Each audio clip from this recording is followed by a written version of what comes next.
আপনারা আসলে আমি যেটা বলেছি আমার বক্তব্যে যে বিজিবি আমরা সীমান্ত রক্ষার দায়িত্বে নিয়োজিত আছি, পাশাপাশি আইন শৃঙ্খলা রক্ষাও করে যাচ্ছি।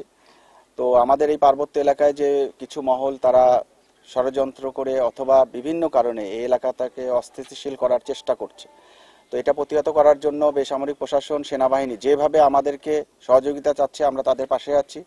এবং অবৈধ অস্ত্র উদ্ধারের ক্ষেত্রেও যখন বিভিন্ন ধরনের স্পেশাল অপারেশন পরিচালনা হয় বিজিবি সেনাবাহিনীর সাথে থাকে, পাহাড়ে আমরা অপারেশন পরিচালনা করছি এবং সীমান্তেও আমরা কঠোর নজরদারি রেখেছি যাতে করে কোনো অবৈধ অস্ত্র আমাদের সীমান্তের ওপার থেকে আসতে না পারে। এবং আমাদের যারা অস্ত্রধারী সন্ত্রাসী আছে পাহাড়ে তাদের দিকেও আমরা গোয়েন্দা নজরদারি রাখছি এবং তাদের বিরুদ্ধেও আমাদের ব্যাপক অভিযান পরিচালিত হবে, এটাই আমাদের বর্তমান পরিকল্পনা।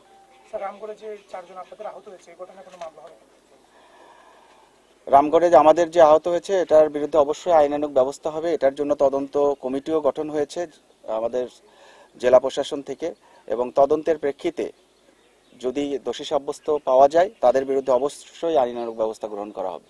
আজকে কোথাও অপ্রীতিকর ঘটনা ঘটছে কিনা?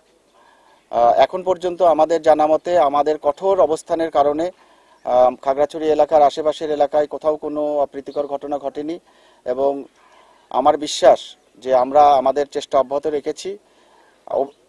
যে অবরোধ ডাকা হয়েছে অবরোধটিও অতি দ্রুত এই এলাকা থেকে এটা প্রত্যাহার করা হবে এবং আমরাও 144 ধারা প্রত্যাহার করে নেব যদি অবরোধ প্রত্যাহার করা হয় এবং সেই ক্ষেত্রে এলাকা শান্তি শৃঙ্খলা আবার স্বাভাবিক হবে বলে আমি আশা করি। বান্ডেল থাকলে প্রতি সেনমানিতে টাকা বাঁচবে। বিকাশ সেনমানি বান্ডেল কিনে জিতুন প্রতি লেনদেনে।